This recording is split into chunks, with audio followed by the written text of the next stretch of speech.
My daughter-in-law walked into my kitchen with her usual bright smile, carrying 2 steaming cups of coffee like she was delivering the crown jewels. "I made you something special today, Eleanor," Patricia said, extending one of the cups toward me with that sweet tone that always reminded me of artificial sweetener, cloying and probably bad for you. The coffee smelled wrong. Not bad exactly, but sharp and chemical. Something. Call it professional instinct or just plain paranoia. But when you've spent 3 decades putting criminals behind bars, you develop a nose for when something's off. When Patricia turned to grab cream from the refrigerator, moving with just a little too much casual deliberation, I quickly switched our cups. Thank God they were identical white mugs, because subtlety has never been my strong suit. If you're watching this, subscribe and let me know where you're watching from. "There you go," she said, settling across from me with what was now my original cup. "Drink up while it's hot." Her smile was picture perfect, the kind you see in family photos right before someone files for divorce. Michael was reading his newspaper in the living room, just like every Sunday morning for the past 3 months since they'd gotten married. Such a whirlwind romance. 6 months together, married after 3. But then again, when you know you want someone's money, you know, right? I'd tried to be supportive, really I had, but something about Patricia always felt rehearsed, like she was performing the role of devoted daughter-in-law rather than actually being one. We chatted about the weather and Michael's work, while I pretended to sip my coffee and watched Patricia take her first drink. Her face twisted slightly, like she'd tasted something unpleasant, and she set the cup down without taking another sip. Interesting. She said nothing about the taste, which was even more interesting. 20 minutes later, she started coughing. Not the polite little cough of someone clearing their throat, but deep, violent spasms that looked genuinely distressing. "Something's wrong," she gasped, grabbing the table's edge as the coughing grew worse. Her face was flushing red, and I could see panic creeping into her eyes. Real panic, which was curious, considering she'd been the one to brew this particular blend. "Michael!" I called toward the living room, though part of me was genuinely fascinated by this unexpected turn of events. "Michael, come here!" My son rushed into the kitchen, just as Patricia doubled over, struggling to breathe between coughing fits. "Take me to the hospital," she wheezed, clutching his arm. "Please, something's very wrong." As we rushed to the car, Patricia leaning heavily on Michael, while making appropriately distressed noises, one thought kept repeating in my mind: that coffee had been meant for me, which meant my loving daughter-in-law had just poisoned herself with her own murder weapon. How delightfully ironic. The emergency room was pure chaos, which seemed fitting for the situation. Patricia's condition had deteriorated during the car ride. More violent coughing, difficulty breathing, and an angry rash spreading across her neck like some kind of medieval plague. The medical team worked with impressive efficiency, hooking her up to monitors and asking questions none of us could answer without admitting to attempted murder. While Patricia was being examined and making quite the production of her suffering, Michael turned to me with worried eyes. "Mom, I'm going to my house to get her personal things. Pajamas, toothbrush. You know how hospitals are." "Of course, sweetheart," I said, patting his arm. How thoughtful of him to think of comfort items while his wife was potentially dying from mysterious poisoning. Such a caring husband. I settled into the waiting room, watching nurses hurry past and trying to process what had just happened. The magazines were all at least 2 years old, which gave me plenty of time to contemplate the fascinating turn my quiet Sunday had taken. 1 to 2 hours later, Michael returned with Patricia's overnight bag, looking appropriately exhausted and concerned. Almost immediately after his return, as if choreographed, Dr. Rodriguez emerged from the treatment area with the kind of grim expression doctors reserve for really bad news. "We found traces of a toxic substance in her bloodstream," he announced with clinical precision. "This appears to be deliberate poisoning." The word poisoning hung in the air like a death sentence, which technically it had been meant to be. Before I could fully process the irony of the situation, Patricia's voice rang out from behind the curtain, weak but remarkably clear for someone who'd been at death's door moments earlier. "She poisoned my coffee!" Patricia pointed directly at me with a shaking finger that seemed to have recovered quite nicely from her near-death experience. "Eleanor made me drink it." "Well, that was gratitude for you." Here I'd inadvertently saved her life by switching cups, and she was repaying the favor by trying to frame me for attempted murder. The younger generation really had no sense of irony. The police arrived within minutes, because apparently attempted murder gets priority response time. Detective Martinez took our statements separately, and I told them exactly what had happened. The strange smell, my instinct to switch the cups, Patricia drinking what was meant for me. The truth, basically, except for the part where I mentioned how satisfying it was to watch someone hoist on their own petard. Mrs. Wilson, Detective Martinez said carefully, if you suspected the coffee was dangerous, why didn't you just refuse to drink it? It was a fair question, though explaining that years of prosecuting criminals had given me a sixth sense about murder attempts seemed like it might raise more questions than it answered. I wasn't completely sure, I said, which was technically true. I just knew something smelled wrong. When Michael was questioned, his response cut deeper than any prosecutor's cross-examination. My mother's been acting strange lately, he said, not quite meeting my eyes while throwing me under the metaphorical bus. I mean, I don't think she'd hurt anyone, but the doubt in his voice was unmistakable. My own son, hedging his bets between his wife and his mother like he was placing odds at a racetrack. How absolutely charming. Mrs. Wilson, we need to verify some things at your house, Detective Martinez informed me later that evening. The way he said verify made it clear this wasn't really a request, more like a politely worded command performance. I accompanied them without suspicion, watching as they conducted what they called a routine search of my home. Routine, my foot. They were looking for evidence, and from their determined expressions, they expected to find it. 20 minutes later, they struck gold. Or rather, they found what someone had wanted them to find. A small bottle of clear liquid hidden in my bathroom cabinet, tucked behind the aspirin like some kind of deadly Easter egg. Along with it, a handwritten list that included Patricia's name and what appeared to be a receipt for chemical supplies. How convenient. How utterly, perfectly convenient. I've never seen any of this before, I said, staring at the evidence that had somehow materialized in my own bathroom. The handwriting on the list looked suspiciously like mine, which was either an impressive forgery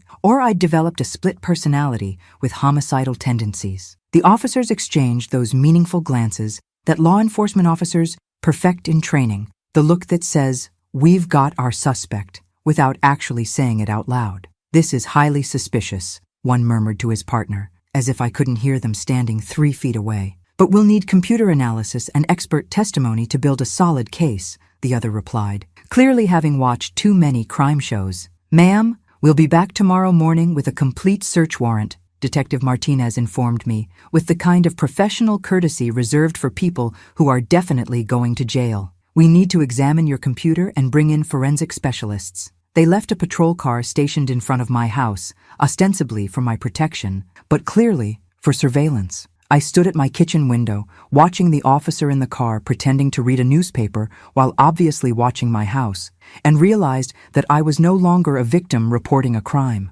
I was a suspect under investigation for attempted murder. The evidence had been planted. Of that, I was absolutely certain. But how? And by whom? The timing was too perfect, too convenient. Someone had used those crucial hours at the hospital to set me up for attempted murder, and they'd done it with the kind of precision that suggested either professional experience or really excellent planning skills. As I drew the curtains closed, shutting out the sight of my police babysitter, I couldn't shake the feeling that my real troubles were just beginning. Whoever had orchestrated this little frame job was clearly more creative than your average criminal. How refreshing to finally meet someone who appreciated the finer points of evidence tampering. By morning, panic had set in with the efficiency of a well-oiled machine. I could see the patrol car outside, looking about as subtle as a neon sign advertising "Suspected criminal lives here," and every fiber of my being screamed that I was about to be arrested for something I didn't do. Well, technically something I would have prevented if I'd been the intended victim,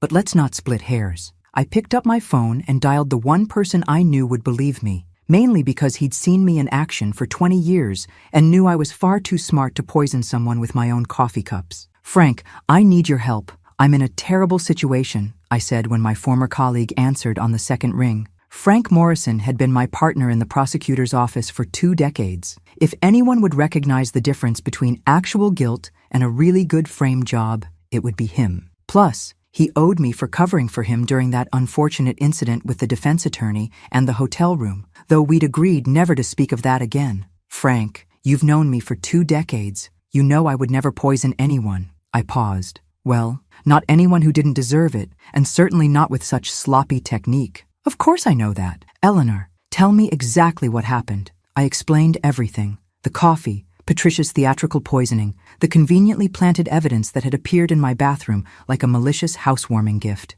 They think I tried to murder my daughter-in-law. There's a police car watching my house like I'm some kind of criminal mastermind. Frank listened without interruption, which was one of his better qualities, then said he'd make some calls and get back to me. 20 minutes later, my phone rang again with the kind of urgency that suggested bad news. Eleanor, I just confirmed it through my contacts. They're issuing an arrest warrant first thing tomorrow morning. You need to get out of there now. How? There are police officers in front of my house playing the world's most obvious stakeout. Go out the back. Come to my city. You know my address. We'll figure this out together. Decades in law had taught me exactly how fugitives evade capture, which was knowledge I never thought I'd need to apply personally. Life has such an amusing sense of irony. I grabbed essential documents and what cash I had on hand, then slipped out through my back garden while the officers continued their surveillance of my front door. I drove to a train station 2 towns over, abandoned my car in long-term parking like some kind of suburban spy, and began a carefully planned journey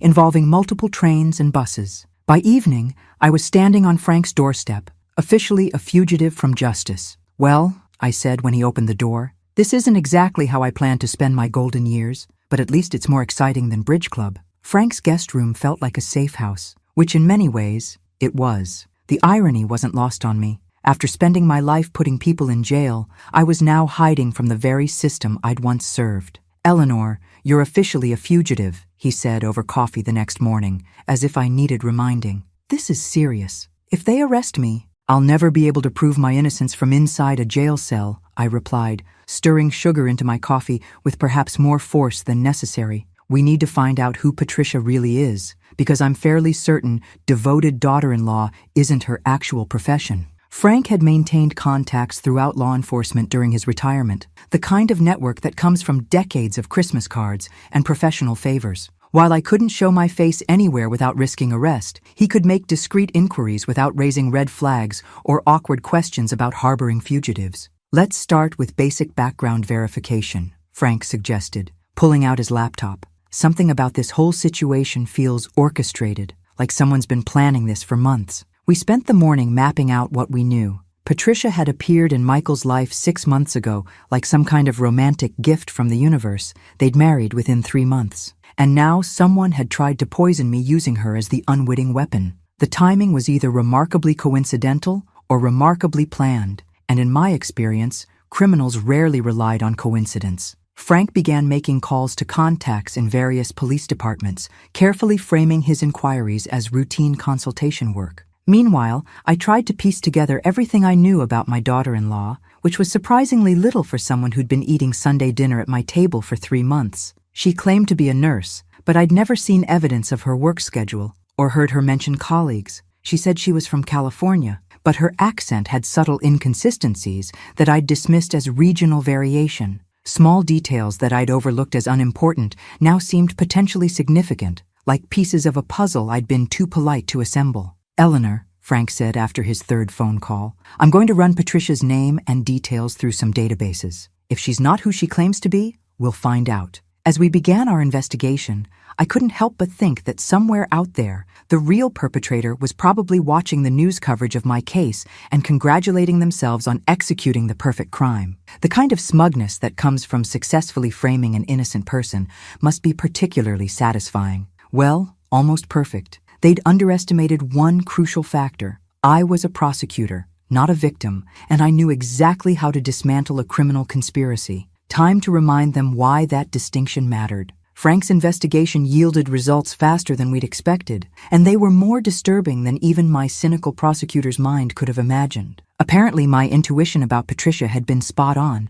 though I would have preferred to be wrong about having a serial killer in the family. Eleanor, your daughter-in-law doesn't exist, Frank announced, spreading documents across his kitchen table like he was laying out evidence for a grand jury. At least not as Patricia Peterson, but I found her operating under the name Victoria Blackwood in Phoenix, Arizona. The photographs were unmistakable. Same face, same practiced smile, same dead eyes that I'd mistaken for serenity. Victoria had been married to Harold Blackwood, a 72-year-old widower with substantial assets who'd probably thought he'd won the romantic lottery. Harold had died 8 months after their wedding, officially from complications related to food poisoning. How charmingly consistent. "There's more," Frank continued, pulling out another file with the enthusiasm of someone who'd struck investigative gold. "I found a second identity. Sarah Mills in Denver, Colorado. She was married to Robert Mills, 68, who died of sudden cardiac arrest 4 months after their wedding.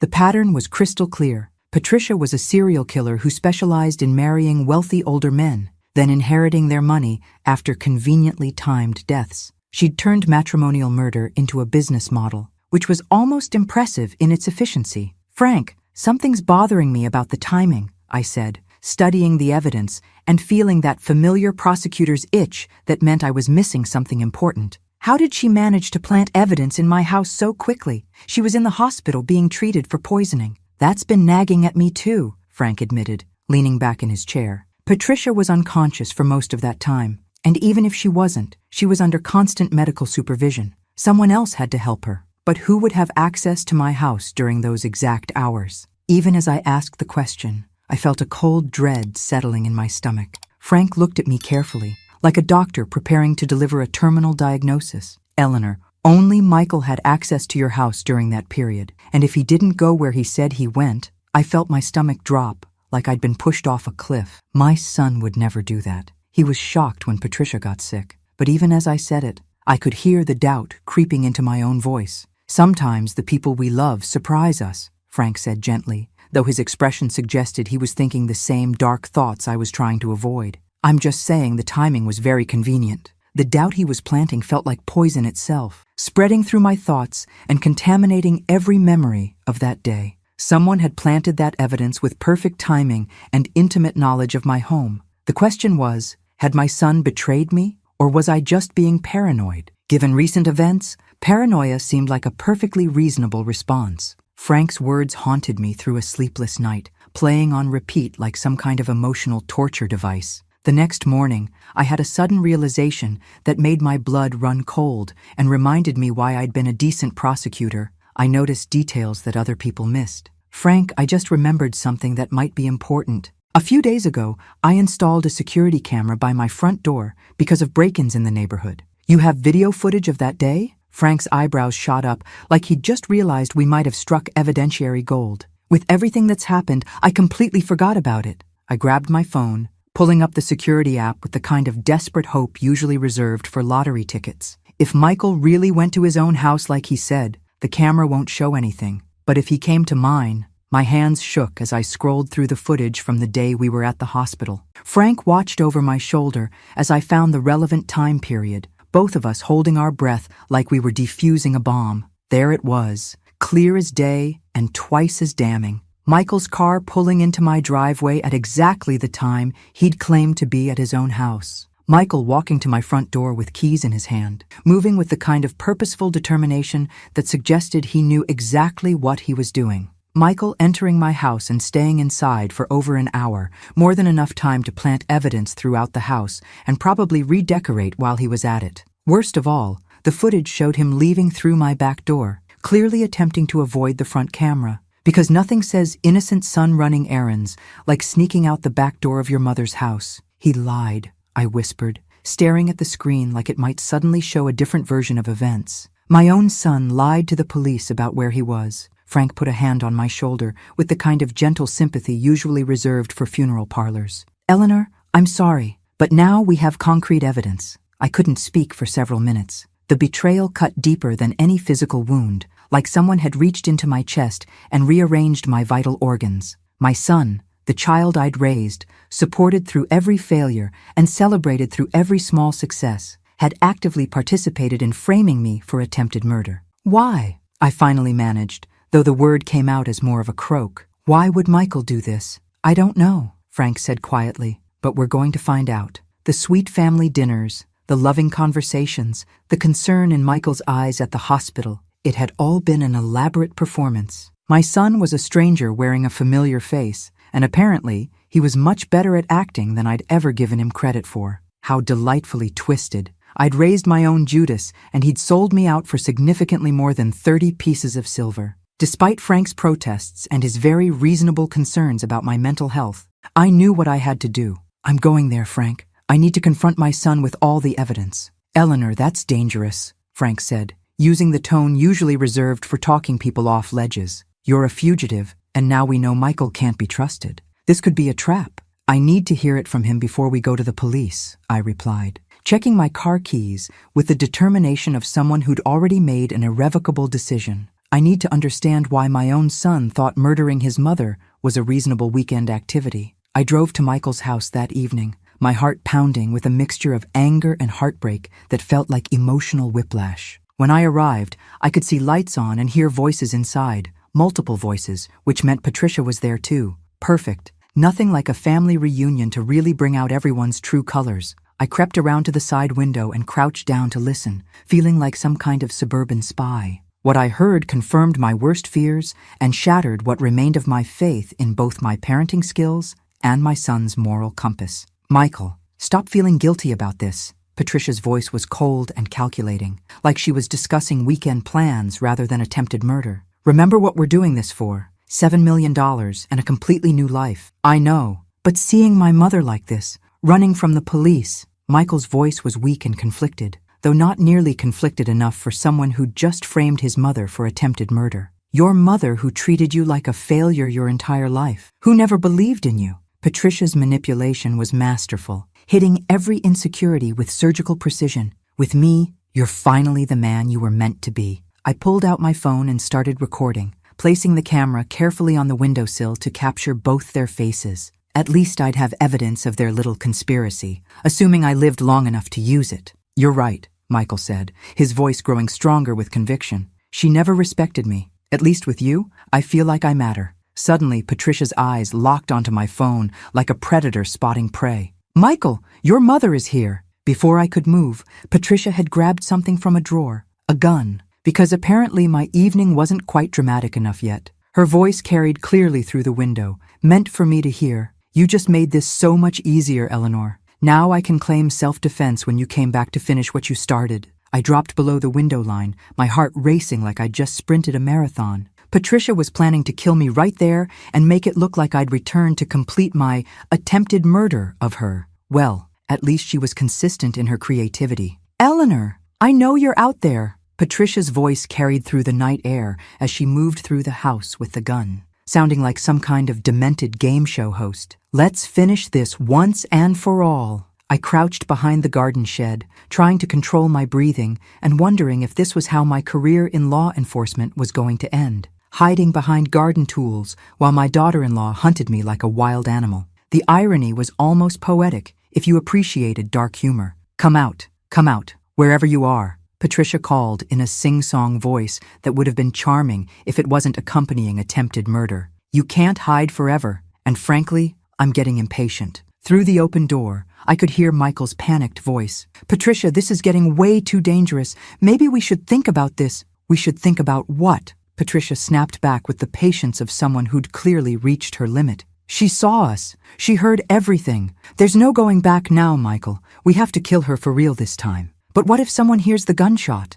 The neighbors might call the police. Then we'll say she attacked me and I defended myself, Patricia replied with the kind of casual confidence that suggested she'd thought this through. The police already think she's a would-be murderer. This just makes their case easier. I had my phone clutched in my hand, still recording everything with the dedication of a war correspondent. Patricia's voice was clear, her intentions unmistakable, and her complete lack of remorse was frankly impressive in its thoroughness. She was planning my death and explaining exactly how she'd cover it up, like she was giving a lecture on advanced murder techniques. Michael, help me search the yard, Patricia commanded with the authority of someone who was clearly in charge of this particular criminal enterprise. She can't have gone far, and I'd like to wrap this up before the late news starts. I heard footsteps on the patio, then moving in my general direction with the kind of systematic approach that suggested they'd watched too many detective shows. My only chance was to stay low and hope they'd search the other side of the yard first,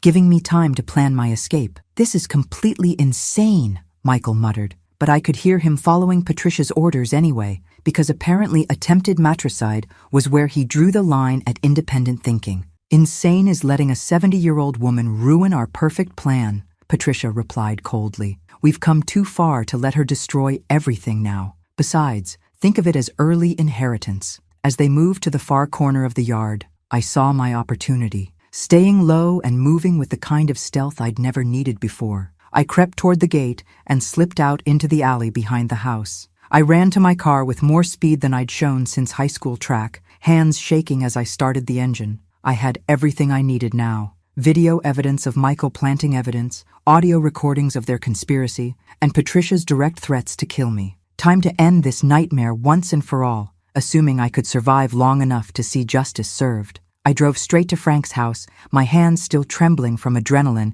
and the surreal experience of being hunted by my own family. "Frank, I have everything. Patricia tried to kill me, and I got it all on recording." Frank took one look at my face and immediately put on coffee, because apparently surviving attempted murder called for caffeine. We spent the next hour reviewing the evidence, the security camera footage of Michael, the audio recordings of their conspiracy, and Patricia's remarkably clear threats against my life. It was more than enough to prove my innocence and expose their guilt, assuming the justice system still functioned the way it was supposed to. "Eleanor, this is solid evidence of conspiracy, attempted murder, and witness intimidation," Frank said, reviewing the recordings with the thoroughness of someone who'd spent decades building cases. "We need to get this to the authorities immediately. Plus, identity fraud, murder, and probably tax evasion," I added. "Because if you're going to build a case, you might as well be thorough about it." Patricia's been quite the busy little criminal. We drove to the state police headquarters, where Frank's contacts ensured we got an immediate hearing with detectives instead of sitting in waiting rooms until next Tuesday. I surrendered myself while simultaneously presenting all the evidence we'd gathered, which was probably the most dramatic entrance that building had seen in years. "Mrs. Wilson," Detective Captain Rodriguez said, after reviewing everything with the kind of focused attention usually reserved for lottery numbers, "this completely changes the investigation. We're issuing arrest warrants for both Patricia Peterson and your son Michael immediately." "There's more you need to know," I said, showing them Frank's research on Patricia's previous identities and marriages. "She's a serial killer who's done this before. Multiple times, actually. She's very thorough." Within hours, police teams were dispatched to arrest both Patricia and Michael. I waited at the station, finally feeling like justice might prevail, assuming Patricia didn't have another escape plan tucked away somewhere. Given her track record, assuming anything seemed optimistic. The call came an hour later. "We have Michael in custody, but Patricia escaped." The house was empty, except for Michael, who was sitting in the living room like he was waiting for us. From wherever she was hiding, and knowing Patricia, she probably had multiple backup plans. She made one final play that demonstrated exactly why she'd been so successful at this whole serial killing business. She called the police tip line with a story designed to save herself and destroy Michael. "This is Patricia Peterson," she told the detective with the kind of tearful sincerity that would have won awards. "I want to report that everything was Michael Wilson's idea. He forced me to help him poison his mother. I have text messages proving he planned everything." Even facing arrest, Patricia was playing the game like a chess grandmaster, throwing Michael under the bus with the efficiency of someone who'd clearly thought this through. You had to admire her commitment to self-preservation. "She's lying," Michael screamed when they told him about Patricia's call, finally showing some emotion beyond guilty anxiety. "It was all her idea. She manipulated me into everything." But by then, Patricia had vanished into the wind, leaving Michael to face the consequences alone while she probably planned her next identity and victim. The manhunt for Patricia lasted 6 days, which was apparently longer than it takes to find most fugitives, but shorter than it takes to plan a decent wedding. Despite her head start and what I assumed were considerable resources, modern surveillance technology and her unfortunate habit of targeting predictable demographics caught up with her eventually. Police found her at a hotel 3 states away, already researching her next potential victim, another wealthy widower she'd met online, because apparently she had a type and wasn't shy about pursuing it. The man was probably thinking he'd won the romantic lottery, poor fool. Meanwhile, Michael sat in jail, abandoned by his partner in crime and facing the full weight of the law he'd helped circumvent. When Patricia was finally brought back in handcuffs, the reunion was not what either of them had planned for their criminal partnership. "You lying bitch," Michael screamed at Patricia as she was led past his cell, finally showing the kind of passion I'd hoped he might have demonstrated in defending his mother. "You promised we'd be together." Patricia looked at him with cold amusement, like she was observing an interesting but ultimately disappointing science experiment. Oh, Michael, you sweet, stupid man. Did you really think this was about love? The trial was a spectacular display of mutual destruction that would have been entertaining if it hadn't involved my own family. Patricia maintained her story that Michael had forced her participation through threats and manipulation, while Michael insisted Patricia had been the mastermind who'd seduced him into betraying his own mother. "Ladies and gentlemen of the jury," the prosecutor said with the kind of dramatic flair I'd once admired, "we have two criminals who conspired to murder an innocent woman, and now they can't even honor their criminal partnership." Patricia's past came back to haunt her in devastating detail. The families of Harold Blackwood and Robert Mills testified about their suspicions. Investigators presented evidence of her pattern of identity fraud, and the timeline of deaths following her marriages painted a clear picture of serial murder with impressive efficiency. "Mrs. Peterson," the judge said at sentencing, "you are a predator who has spent years targeting vulnerable people for their money. This court sentences you to life in prison without possibility of parole." Michael received 20 years for conspiracy and evidence tampering, a lighter sentence in exchange for his cooperation in revealing Patricia's methods, and probably his genuine remorse, though that was debatable. As I sat in the courtroom watching them both be led away in shackles, I felt a complex mixture of justice and sorrow. Patricia would spend the rest of her life in prison, which seemed appropriate for someone who'd made a career of murder. Michael would lose the best years of his remaining life paying for his betrayal, which was tragic but necessary. "The most fitting punishment," I told Frank afterward, "is that they'll spend their prison years knowing exactly how much they hate each other." I was free, vindicated, and alive, but the cost was the destruction of my family and the knowledge that my own son had been willing to watch me die for money. Sometimes the price of survival is everything you thought you were fighting to protect. But at least I'd gotten the last laugh, and really, isn't that what family is all about? Thanks for listening. Don't forget to subscribe and feel free to share your story in the comments. Your voice matters.